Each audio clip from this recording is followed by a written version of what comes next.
if calamity is going to come upon Judah anyway, like, you might as well at least do your best to do the right thing in the meantime and try and make it better.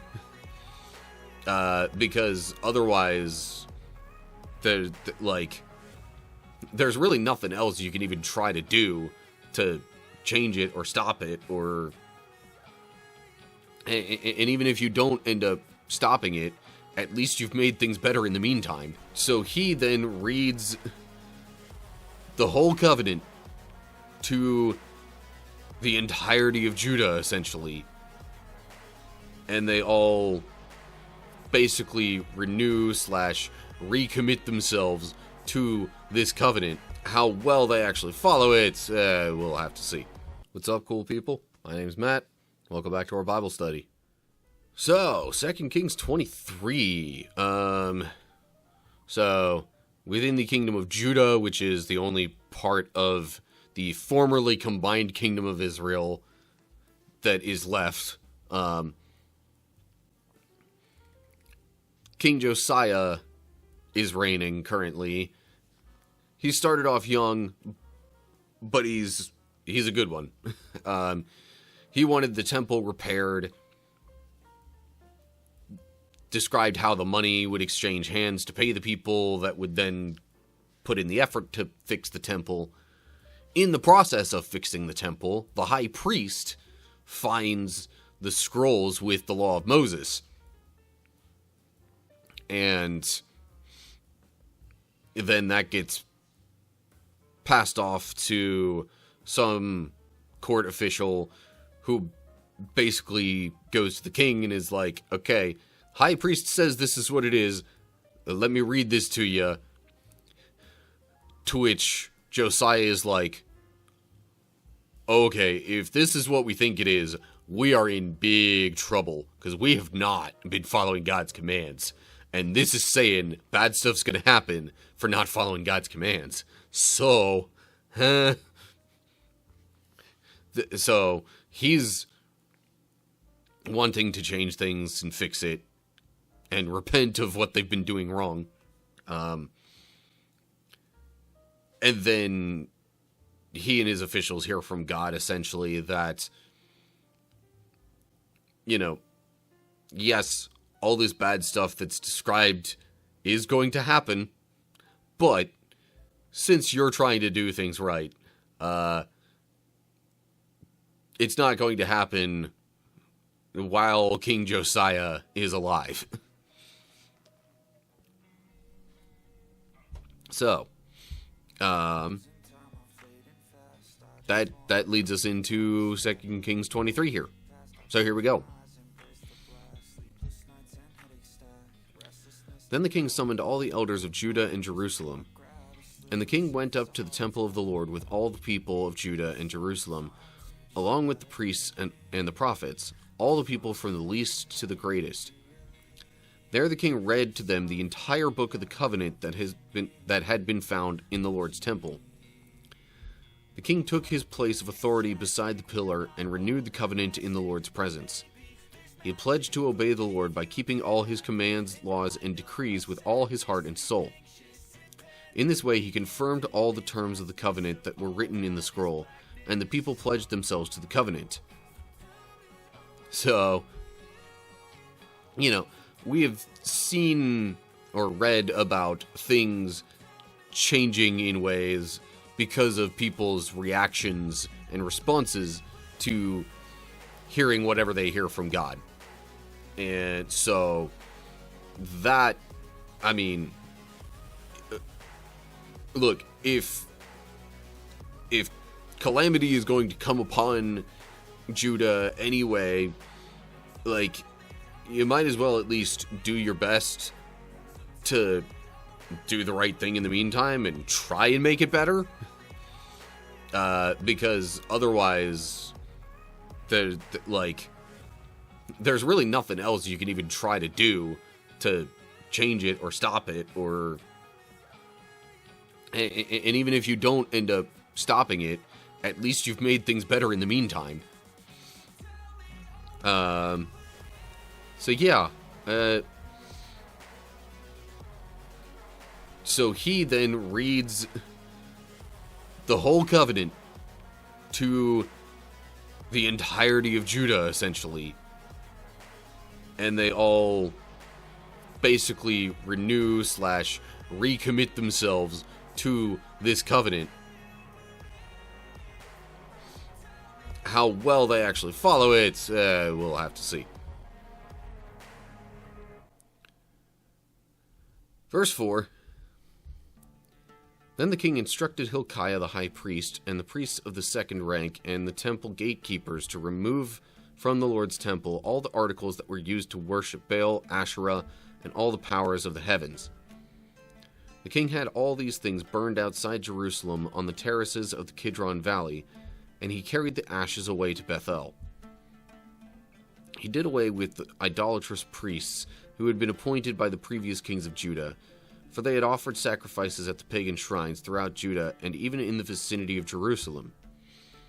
They had also offered sacrifices to Baal and to the sun, the moon, the constellations, and to all the powers of the heavens. The king removed the Asherah pole from the Lord's temple and took it outside Jerusalem to the Kidron Valley, where he burned it. Then he ground the ashes of the pole to dust and threw the dust over the graves of the people. He also tore down the living quarters of the male and female shrine prostitutes that were inside the temple of the Lord, where the women wove coverings for the Asherah pole. Alright, so here's Josiah's first big move to fix things, and that's getting rid of all the idol worship and all the symbols, all the trappings therein. I don't know if trappings is the right word, but anything that gave any indication of worshiping anything other than the Lord, Josiah is doing his best to get rid of it. So that, in the start of the last chapter, it described Josiah as, someone who followed the example of David.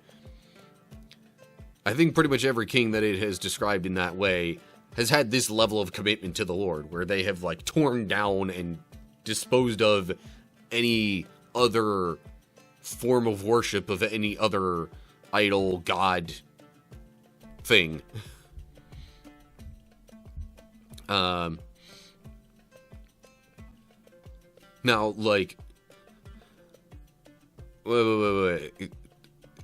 Throwing the dust from the Asherah pole over the graves of the people, I wonder if there was supposed to be any kind of symbolism to that, where it was like, this all falls on you, people before me.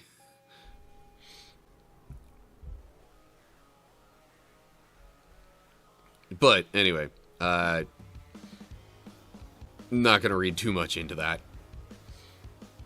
So, yeah, not only does he get rid of the, items that were used in, kinds of idol worship, but he also gets rid of any of the people that would have had roles specific to that. Any priests of other gods, any mentions shrine prostitutes. So yeah, just a full-blown overhaul of, the worship space throughout the kingdom, I guess, or at least in Jerusalem. Alright, then we get to verse 8. Josiah brought to Jerusalem all the priests who were living in other towns of Judah. He also defiled the pagan shrines where they had offered sacrifices, all the way from Geba to Beersheba. He destroyed the shrines at the entrance to the gate of Joshua, the governor of Jerusalem. This gate was located to the left of the city gate as one enters the city. The priests who had served at the pagan shrines were not allowed to serve at the Lord's altar in Jerusalem, but they were allowed to eat unleavened bread with the other priests. I guess just because, being of the priestly lineage, they didn't have their own allotment of land, if that was still a thing.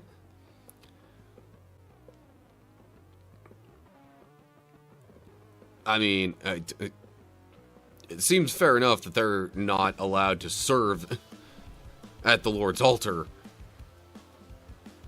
But, again, they, you know, helping with performing the ritual sacrifices and offerings and things like that usually would have been how a priest got their food and made their living. But with these priests not being allowed to do that, they had to have some way of getting by. What's the note there say? Did not come up to,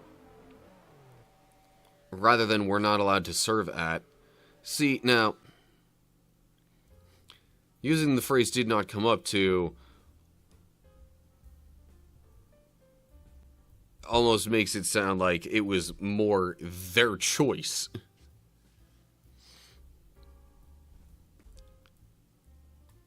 It also leaves it open to being like, wait, was it just this one particular time that Josiah was summoning priests to Jerusalem that they didn't do this? I don't know. Anyway.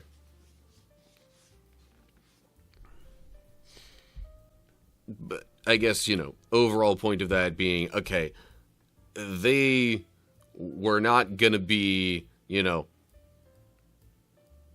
doing typical priestly duties, but they still, like, weren't completely ostracized or, you know, put in an unlivable situation. Okay.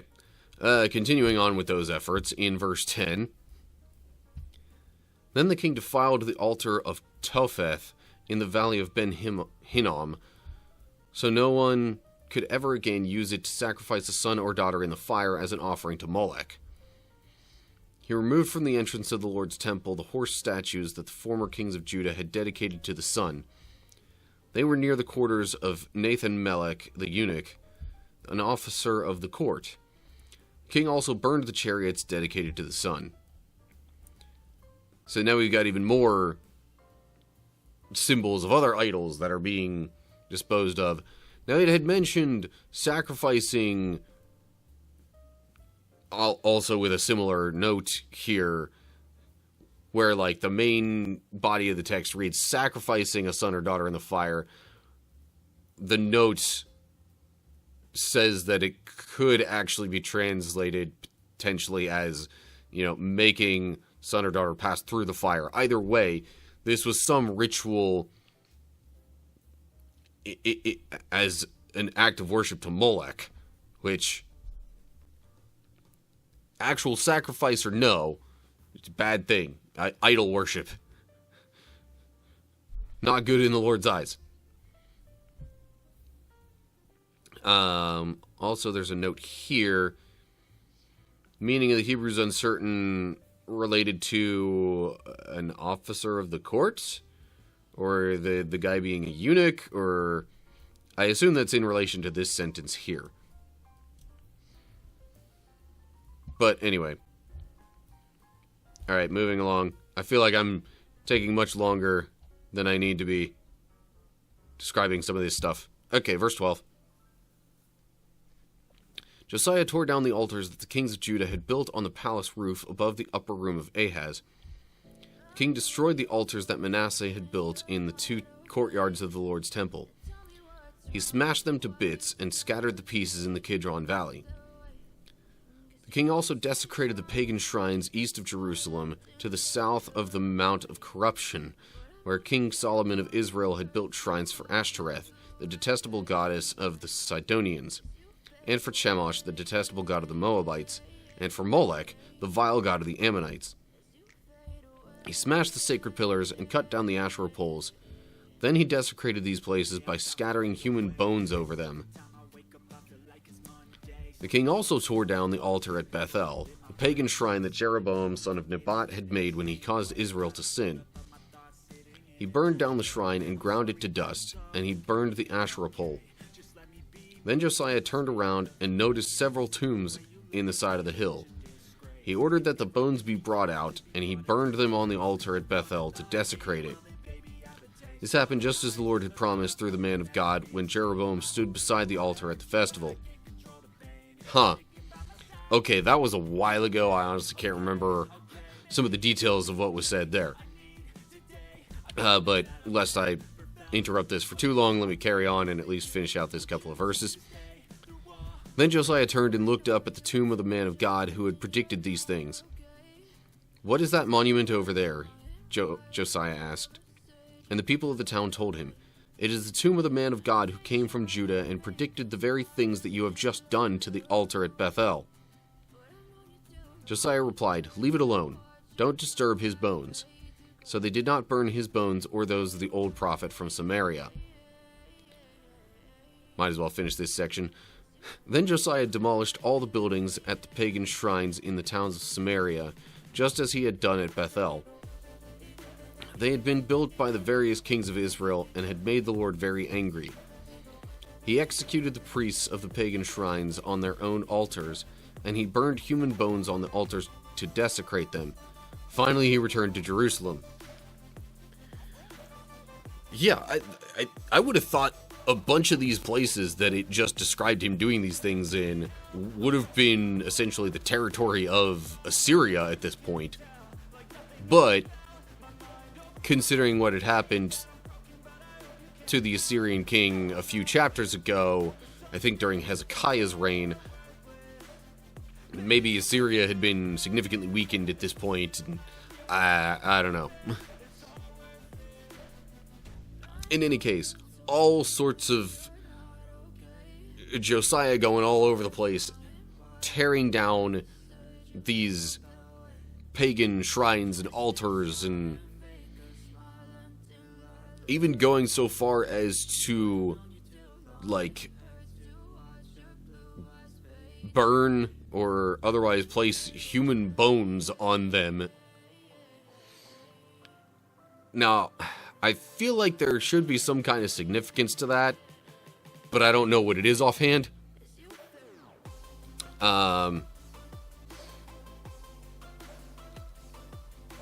It could be symbolic of, you know, those people who were guilty of worshiping these other things. You know,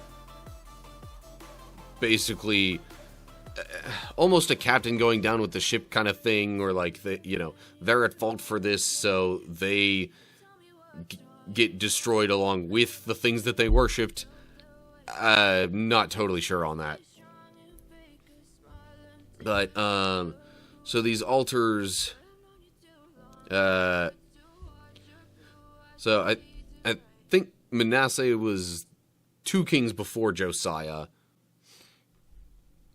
and he went and undid all that stuff. And when it says he smashed them to bits, could be read as he quickly removed them, but it says there were pieces scattered about the Kidron Valley. So it definitely was it was definitely not a functional structure anymore.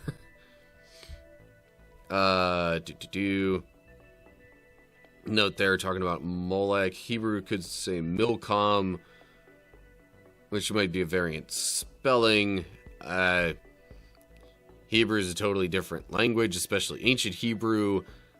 Didn't even have vowels, so while that might seem notably different, take out the vowels and it doesn't seem that far removed.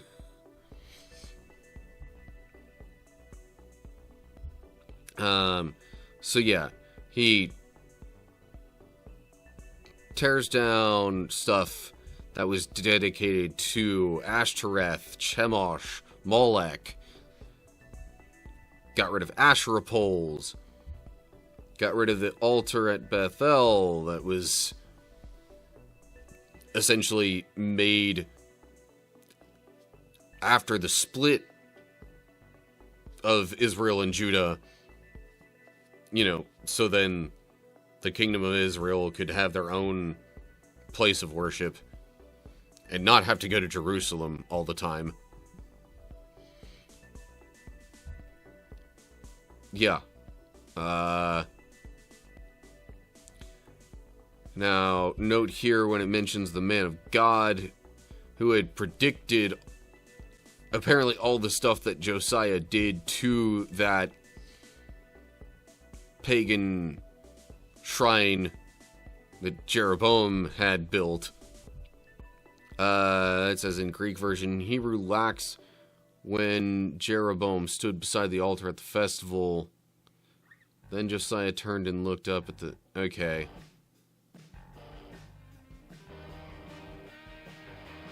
So, basically, right about this much might not necessarily be included in the original Hebrew text, but there's a early Greek manuscript that has that included. Anyway.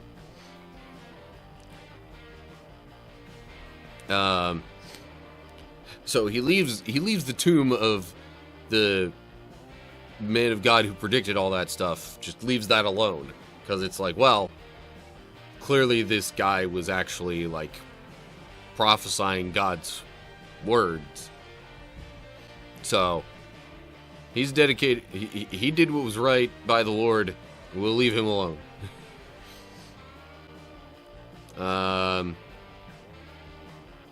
Demolished buildings at the pagan shrines in the towns of Samaria.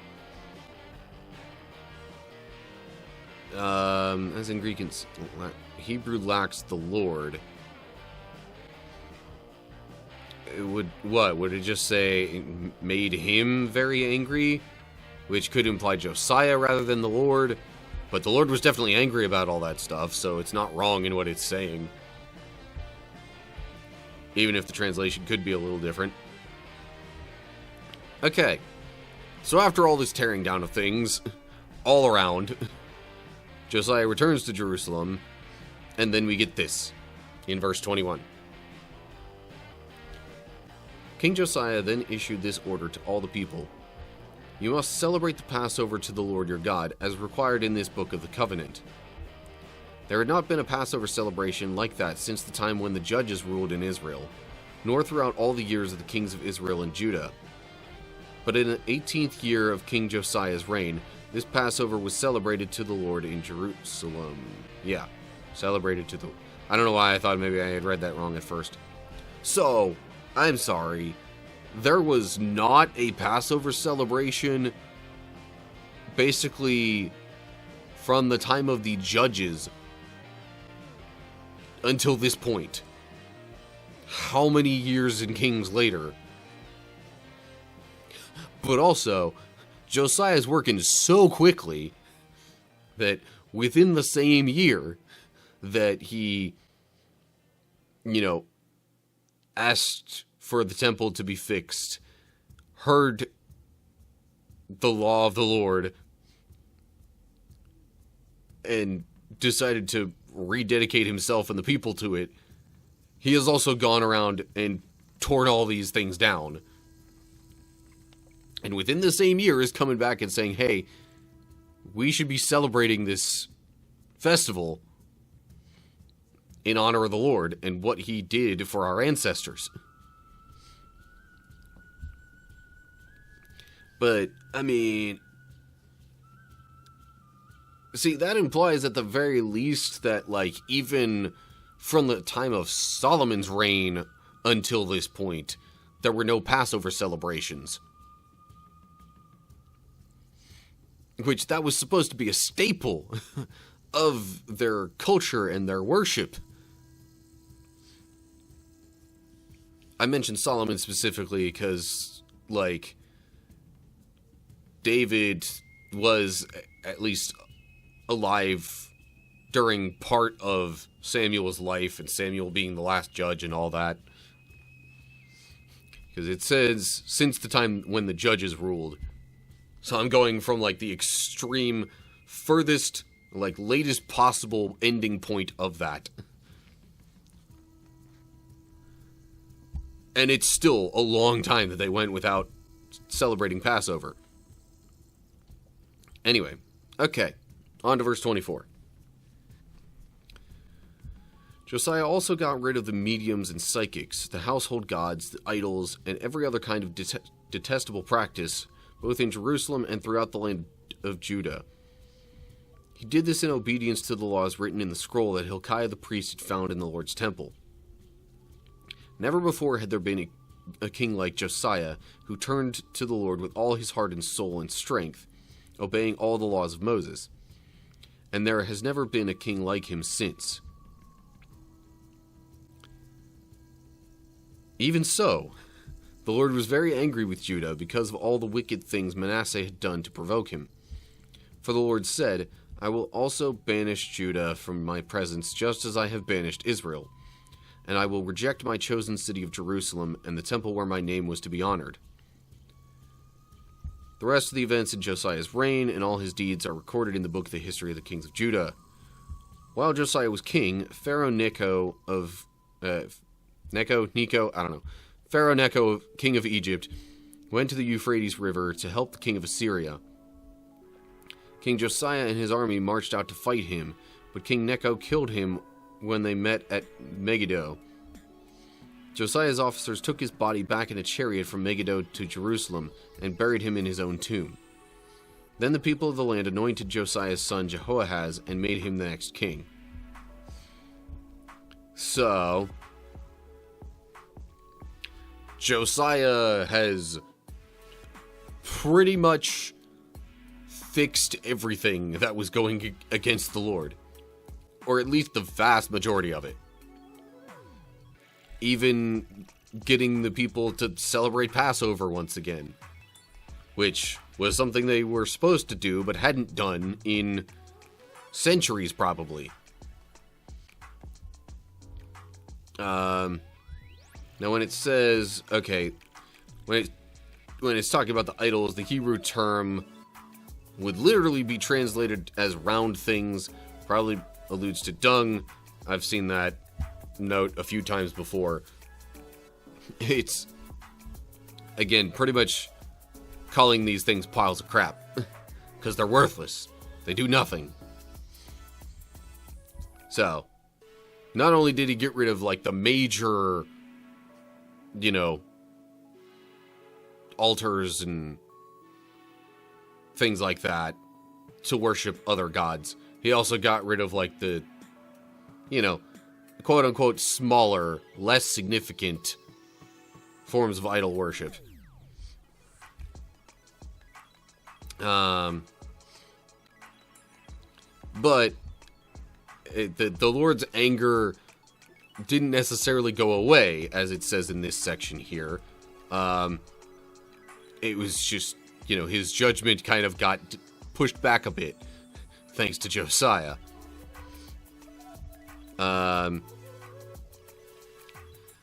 So then, basically, Egypt and Assyria teamed up, seemingly against Judah. I know Assyria had tried to conquer Judah before. Maybe this was an extension of that. King Josiah and his army marched out to fight, or Josiah went out to meet him, meaning King Necho, I guess? Sure. I mean, it could be... really the only logical possibilities are Pharaoh Necho or the king of Assyria. But it's been focused more so on Pharaoh Necho.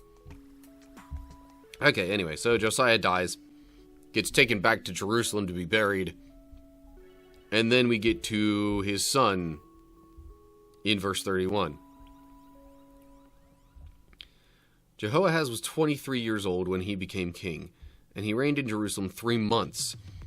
His mother was Hamutal, the daughter of Jeremiah from Libnah. He did what was evil in the Lord's sight, just as his ancestors had done.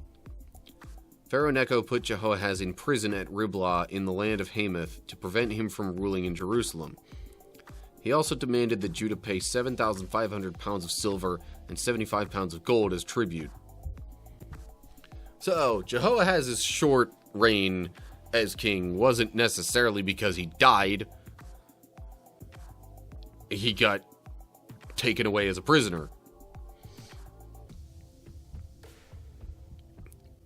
But it even still is noted that he did what was evil in the Lord's sight. So, immediately after the high point of Josiah's reign, his son's starting to mess it all up again. Meaning of the Hebrews uncertain when it's talking about preventing him from ruling in Jerusalem. This is just talking about the Hebrew units of measurement for the silver and the gold. Okay. Then we move on to verse 34. Pharaoh Necho then installed Eliakim, another of Josiah's sons, to reign in place of his father, and he changed Eliakim's name to Jehoiakim. Jehoahaz was taken to Egypt as a prisoner where he died. In order to get the silver and gold demanded as tribute to pay Pharaoh Necho, Jehoiakim collected a tax from the people of Judah, requiring them to pay in proportion to their wealth. Jehoiakim was 25 years old when he became king, and he reigned in Jerusalem 11 years. His mother was Zebidah, the daughter of Pedaiah from Rumah. He did what was evil in the Lord's sight, just as his ancestors had done. So both sons of Josiah turn away. Also, based on the timing here, Jehoahaz was 23. Eliakim where does it say? Eliakim, aka Jehoiakim, was 25 when he became king. So the eldest son definitely was not chosen first. But the chosen king got taken as prisoner anyway, and then Pharaoh Necho essentially places his preferred guy on the throne in Jerusalem. So of course, that guy's not going to worship the Lord. Okay. And that, I guess, puts a wrap on 2 Kings 23. So, Josiah sure did put a lot of work into removing, idol worship and whatnot from the kingdom. And maybe even some parts that even weren't directly within the kingdom of Judah. However, it seems he was still defeated in battle, or at least he died in battle, going up against a couple of other kings, and then his sons after him didn't worship God the same way. In fact, they did what was evil in the Lord's sight, according to the verses. So, yeah, that right there is another reason why God's judgment was not completely turned away. Instead, it was just kind of delayed until after Josiah's death. Because he probably already knew that Josiah's sons after him would not have the same loyalty. Or even that eventually the people would falter and it would be grievous enough to, merit God's judgment. Anyway, so that's all we got for now. As always, like the video if you enjoyed it, share with others if you want them to see. Look down in the description for info on social media pages and all sorts of other good stuff like that. And leave comments down below there with any thoughts or questions or anything like that you have. So that's going to do it for now. Hope you're all doing well. Hopefully I'll see you soon for another video, whatever the case is. Till next time, stay cool, people.